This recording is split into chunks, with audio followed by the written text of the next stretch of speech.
Ini mudah-mudahan banyak kader Golkar mendengarkan podcast ini. Berarti Bung. Kesaktiannya itu yang perlu dijelaskan. Jenius ini Pak Jokowi ini. Pak Jokowi jauh lebih lincah kampanye dibandingkan Prabowo Gibran. Mau tidak mau, dia harus punya Golkar secara informal dan formal. Iya. Jadi tercatat. Kalau kemudian dia berhasil membuat anaknya jadi wapres sekarang, jangan pernah meragukan kemampuan seorang Jokowi bisa men-take over Golkar. Nah, Pak Jokowi kan sekarang berusaha untuk mencegah hal itu terjadi, bahwa dia adalah tetap jadi penguasa. Makanya ada desas-desus dia mau ambil Golkar. Bilang tadi Jokowinya kan jenius, dia belajar loh pasti sama Pak Harto kan. Pak Harto banyak yang gak suka, tapi 32 tahun juga dia berkuasa.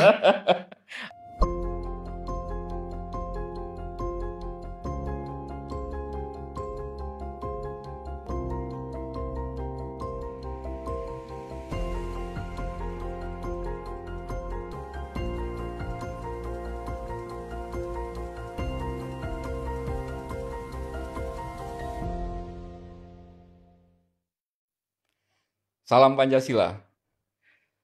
Ketemu lagi Bung dengan saya Winarko Kantiwani di Ruang Dialektika. Dalam kesempatan ini kita kedatangan tamu yang akan membantu kita untuk memahami salah satu dinamika terseru setelah Pilpres ya. 1 bulan setelah Pilpres katanya akan ada menurun suhu politik. Katanya akan tidak ada lagi yang ribut-ribut. Tapi ternyata masih ada beberapa isu yang itu kemudian masih ramai. Salah satunya kemudian pertanyaan besar, setelah ini Pak Jokowi mau kemana? Dan beberapa hari terakhir ramai katanya Pak Jokowi yang masih memegang kartu anggota PDI katanya itu ternyata sedang digadang-gadang untuk menjadi ketua umum dari salah satu partai, yaitu Partai Golkar.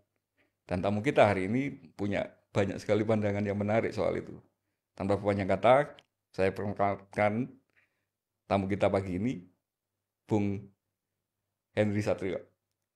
Seorang pendiri lembaga survei, juga seorang aktivis dan akademisi, dan punya banyak sekali pandangan-pandangan yang menarik soal Jokowi. Dan kayaknya juga salah satu orang yang punya pandangan tentang red flag dari awal itu soal kenapa kemudian kita tidak perlu terlalu wow gitu ya dengan Jokowi. Mudah-mudahan bisa membantu kita untuk memahami kenapa hari ini ramai Jokowi diisukan Golkar dan kira-kira nanti dinamikanya seperti apa. Apa kabar Bung? Apa kabar? Cak Win atau Mas Win? Kalau panggilan dari sananya sih Mas gitu. Tapi kalau Mas ya. Lebih gampang gitu. Tapi kalau saya ingin membahasakan setiap tamu di Ruang Dialektika ini dengan Bung. Oke. Biar kita lebih egaliter gitu kan. Katanya Bung Karno kan panggilan Bung itu menghabiskan berbagai macam ini primordial gitu ya. Mau gelarnya apa, mau lebih tua, lebih muda. Saya ini deg-degan ini. Gimana kabarnya Bung? Kelihatannya serius bener nih. Saya senang sebagai Soekarnois. Belakangnya Soekarno gini jadi saya semangat. Wah, kita ngomong apa? Ini kayaknya baru dengar ini di ruang publik bahwa Bung Hensat ini seorang Soekarnois. Ini harus dimintai pertanggungjawaban. Buktinya apa ini seorang Soekarnois ini? Ya macam-macam ya. Yang jelas memang banyak pemikiran-pemikiran Soekarno yang mestinya kalau dijalankan ada beberapa yang bisa menyelamatkan negeri ini sih. Iya. Dan misalnya tentang di dalam ini ya, mencapai Indonesia merdeka misalnya. Dia bilang untuk mengantarkan rakyat memperoleh mimpi-mimpi dan lebih sejahtera, terus membungkus radikalisme ke dalam sebuah gerakan yang bebus gitu ya, itu ya lewat partai politik. Jadi kalau Bung Win, Cak Win, Mas Win ini hari ini bicara tentang partai politik, wah itu kalau kita buka lagi pemikiran Soekarno tentang partai politik, harusnya bisa lebih dahsyat dari hari ini. Jadi kalau kemudian ada partai politik yang menganggap remeh partai politik itu sendiri, dengan misalnya kader partai yang ada kader partai 2 hari jadi ketua umum, itu mengecilkan arti partai politik yang sesungguhnya. Walaupun itu terserah ya, karena di ADART-nya mengizinkan itu gitu. Tapi seyogianya kalau kita bicara tentang Soekarno, pemikiran Soekarno itu luar biasa tentang partai politik. Oke, mungkin nanti kita bikin segmen sendiri ya, pembahasan tentang pemahaman Soekarno seorang Hensat gitu ya. Tapi pagi ini saya akan lebih fokus lagi untuk langsung ngomong. Ya ini mungkin juga ada yang menarik, tadi kita sempat ngobrol sebelumnya. Ada semacam muncul wacana di media sosial yang seolah-olah kemudian pengen mengidentikan Jokowi dengan seorang Soekarno katanya. Hmm. Dengan upaya-upayanya yang seolah-olah kemudian dia tidak mementingkan kader kepartaiannya sendiri dari PDI dan sebagainya, tapi kemudian dia sekarang mendekat ke Golkar yang itu kemudian dibaca seolah-olah sebagai semacam, lah ya itu bentuknya, buktinya. Nah, saya langsung spesifik, kira-kira ini benar serius Jokowi ini mau ngambil alih Golkar? Gini, Mas Win, saya ingat waktu itu 2015 ya, Pak Jokowi baru saja dilantik sebagai Presiden Republik Indonesia ke-7 waktu itu. Presiden ke-7 Republik Indonesia.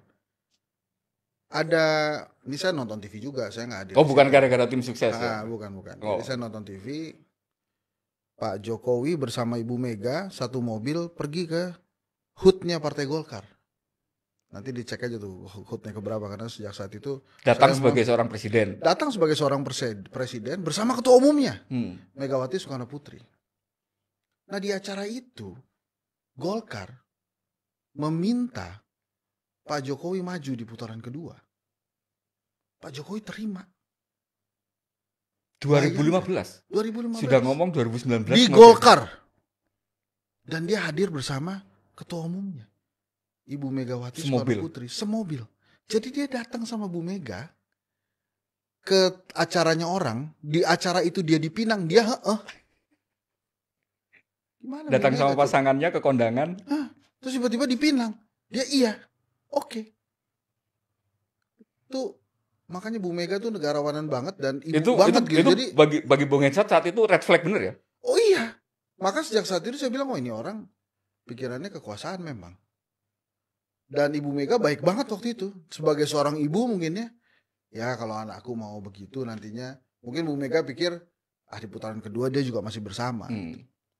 Jadi kalau kemudian sekarang Pak Jokowi dianggap bersama Golkar, atau ingin mengambil Golkar, atau apapun itu ceritanya, ya percaya aja. Jokowi ini kan banyak orang yang nggak tahu sebetulnya dia jenius secara politik kan. Saya nggak mau pakai kata yang lain lah, saya pakai kata jenius aja, gitu ya, biar aman juga kan. Dia kalau kemudian dia berhasil membuat anaknya jadi wapres sekarang, jangan pernah meragukan kemampuan seorang Jokowi bisa men-take over Golkar. Goal yang jauh lebih simpel ya. Ya. Kan ya nantilah kapan-kapan kita undang teman-teman pollster yang kemarin bikin exit poll ya. Kedai kopi kan udah bikin exit poll. Semuanya kan bilang Gerindra yang menang.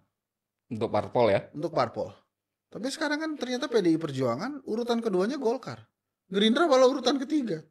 Jadi kalau banyak yang bicara kenapa PSI suaranya melonjak gitu ya. Kenapa kemudian P3 suaranya kurang gitu.